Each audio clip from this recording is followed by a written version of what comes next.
Sir, ग्रामीण न्यायालय को लेकर आप लोगों ने जो प्रदर्शन किया, अब तक उस पर क्या कार्रवाई की है? देखिए, ग्रामीण न्यायालय को लेकर जो हम लोग आज 12 फरवरी से आंदोलनरत हैं, उसमें जब हम लोगों को अधिवक्ता संघ मेहनगर को ये जानकारी हुई कि ग्रामीण न्यायालय तहसील स्तर पर आ रहा है, तो हम लोगों को इसकी जानकारी होती हम लोग एसडीएम और तहसीलदार से वार्ता की कि भाई ग्रामीण न्यायालय कहाँ संचालित किया जा रहा है अस्थायी रूप से। तो इन लोग हम लोग को जानकारी नहीं दी और तत्काल में दौलतपुर पंचायत भवन, ग्राम पंचायत दौलतपुर में नया पंचायत भवन बना था, उसकी रिपोर्ट इन्होंने शासन को भेज दिया। हमने उनसे वार्ता की तो उन्होंने कहा कि भाई हम ट्रेजरी भवन दिए थे, लेकिन उसका फर्श टूटा था, इस कारण जो है कि वह जो है निरस्त हो चुका पहले। इसकी जब ये जानकारी हो गई कि उन्होंने प्रस्ताव जो भेजा था वह खारिज हो गया, इसके बाद हम लोग जिला स्तर से सभी अधिकारी से मिले। फिर इसके बाद अपने संगठन में बड़े लोगों से मिला गया, बातें हुई। बातें होने के बाद ये जानकारी हुई कि नहीं, कि तहसील परिसर में जो भी भवन खाली है उसकी मरम्मत हो करके ये न्यायालय संचालित तहसील स्तर पर किया जा सकता है।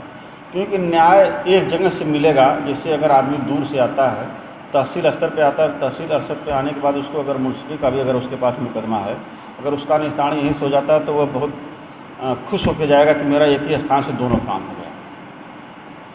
इसलिए हम लोग आज आंदोलन कर रहे हैं कि तहसील स्तर पर जो भी भवन खाली हैं उसमें ग्रामीण न्यायालय की स्थापना हो। अधिवक्ता लोग एक जगह आए, वादकारी एक जगह आए, जनता आए, जितने भी, चाहे मीडिया हो, चाहे पुलिस हो, चाहे विधायक हो, एमपी, सभी लोग एक स्थान पर एक जगह सुनने को न्याय मिले। हम लोग का जो ये आंदोलन है जनहित के लिए, हम लोग जनहित की लड़ाई लड़ रहे हैं। सभी लोग कहते हैं कि अधिवक्ता आंदोलनरत हड़ताल की है, लेकिन सच्चाई जानने के लिए मैं आपके चैनल के माध्यम से पब्लिक को, जनहित को बताना चाहता हूं कि हम अधिवक्ता संघ मेहनगर ग्रामीण न्यायालय को तहसील स्तर पर स्थापित करने के लिए इसलिए आंदोलनरत है कि अगर जनता दूर से आए तो उसको तहसील स्तर पर ही दोनों चीज़ मिल जाए, एक जगह से न्याय मिले, दूर दूर वहाँ उसको भागना ना पड़े। क्या लगता है आपको कि यह ग्रामीण न्यायालय तहसील परिसर में स्थापित हो पाएगा या जी, नहीं पाएगा? हम लोग आंदोलन भी कर रहे हैं। जिला स्तर, प्रदेश स्तर के जो भी इससे जुड़े अधिकारी और कर्मचारी हैं उन लोगों से बात किया जा रहा है, उनको सच्चाई अवगत कराई जा रही है कि जिला स्तर के जो भी कर्मचारी हैं, जैसे कि उनका एक कहना था कि तहसील में जो भी भवन बना है उसका फर्श टूट गया है। आज 15 से 16 साल तहसील को बने हुए होगा, लेकिन अभी हैंडओवर नहीं हुई है पूर्णतः। तो जिस विभाग ने अगर तहसील का निर्माण कराया है उस विभाग की जिम्मेदारी बनती है, उससे जिला अधिकारी या बड़े उसके अधिकारी पूछ सकते हैं कि अभी तहसील हैंडओवर भी नहीं हुई, उसका फर्श कैसे टूट गया। वैसे भी हम लोग जिला अधिकारी से बात की, हमने कहा कि भाई हम लोग जनहित का काम है, जनहित से जो है कि उसको खर्च करके हम लोग उस स्तर का बना दिया जाएगा, जैसे कि जज साहब आके यहाँ बैठ सकते हैं। तहसील परिसर में कितनी भूमि उपलब्ध है? तहसील परिसर में 42 एकड़ जमीन है।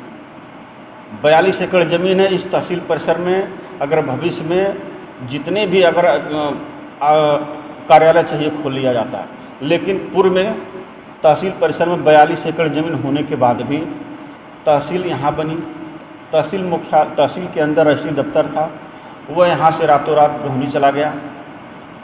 इसके बाद अधिकारी लोगों का आवास वहाँ बन गया। 42 एकड़ ज़मीन में सब कुछ हो सकता है, लेकिन सब कुछ दूर दूर दिशा में भटका है। एक आदमी अगर घर से निकलता है तो वह थाने पे आएगा, ब्लॉक पे जाएगा, तहसील पे आएगा, आवास पे आएगा, लेकिन इसको नहीं सोचा गया कि एक ही स्थान पे सब कुछ बना दिया, जैसे 42 एकड़ ज़मीन में सब कुछ बन जाता और सबको एक ही जगह से न्याय मिलती और एक ही जगह से सबको सुन लिया जाता।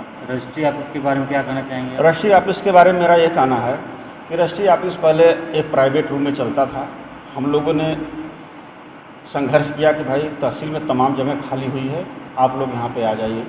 उपजिलाधिकारी, पूर्व उपजिलाधिकारी और रजिस्ट्रार से हम लोग के अच्छे संबंध थे, वो लोग आके यहाँ पे कार्य करने लगे।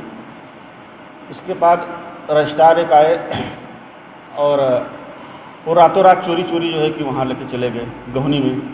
उनके जाने का मेन मकसद था, चूँकि अधिवक्ता थे यहाँ पे, हम लोग कोई गरीब आदमी आता था तो उसको बता दे कि इतना स्टैंप लगेगा, इतना फीस लगेगी, और भाई जो वसीका नवीस बैनामा लिखते हैं उनका इतना पैसा लगेगा। उनको सिर्फ लूट घसोट करने के लिए तहसील रजिस्ट्रार जो ऑफिस है मेहनगर की, सिर्फ एक रजिस्ट्रार हैं और 2 सरकारी कर्मचारी हैं। बाकी आप जाके देखेंगे तो वहाँ पे सभी लोग प्राइवेट हैं। प्राइवेट आदमी जनता को वहाँ पे लूट रहा है। और उसकी जानकारी रजिस्ट्रार मौजूद का है। सारी जानकारी रजिस्ट्रार में सारी जो लूट घसोट की प्रक्रिया है वो रजिस्ट्रार महोदय के कहने पर प्राइवेट आदमी द्वारा किया कराया जा रहा है। अभी एक प्राइवेट आदमी जो है वहाँ से जितना भी दस्तावेज का बैनामा होता था वह लाकर तहसील परिसर में रिसीव कराता था, और उस मोबाइल नंबर जो दस्तावेज पर लिखा रहता है उस पर वो फ़ोन करता था पब्लिक को कि आप आइए, आपका खारिज दाखिल कराना है, आपका नवीन नक्शा नहीं बना, अभी खारिज दाखिल किया, आपकी दरख्वास्त नहीं पड़ी है। वह प्राइवेट आदमी जनता को भ्रमित करता था।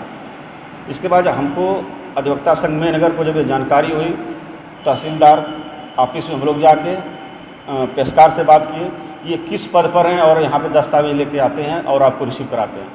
पेशकार ने कहा हमें कोई जानकारी नहीं है। उनसे पूछा गया कि आप किस पद पर हैं, तो वो कुछ नहीं बोला। इसके बाद वो जाके अपना वहाँ कहा होगा, तो अब 2-4 दिन से जो है कि पंडित जी हैं वो दस्तावेज लेके यहाँ पे रिसीव कराते हैं। लेकिन रिसीव कराने की बात नहीं है, वहाँ पे जितना भ्रष्टाचार प्राइवेट लोगों द्वारा, प्राइवेट जिसका लाइसेंस स्टैम्प बेचने का है वह रजिस्ट्री दफ्तर के अंदर बैठ के पूरी डीलिंग करता है। सारा डॉक्यूमेंट, पैसे की लेन देन, कितना किसका कमीशन लेना है, आपको रजिस्ट्रार से नहीं बात करनी पड़ेगी। आप वहाँ जाएंगे, भैया जाइए हीरा यादव से बात करिए, भैया जाइए श्रीवास्तव जी से बात करिए, भैया जाइए गुप्ता जी से बात करिए। वहाँ पे किसी का कोई अहमियत नहीं है। अगर वो रजिस्ट्री दफ्तर में कोई अधिवक्ता अगर चला जाए तो रजिस्ट्रार जैसे देखते तो उनको लगता है कि जैसे कि हम 36 का आंकड़ा है, जैसे दुश्मन लगते हैं अधिवक्ता उनके।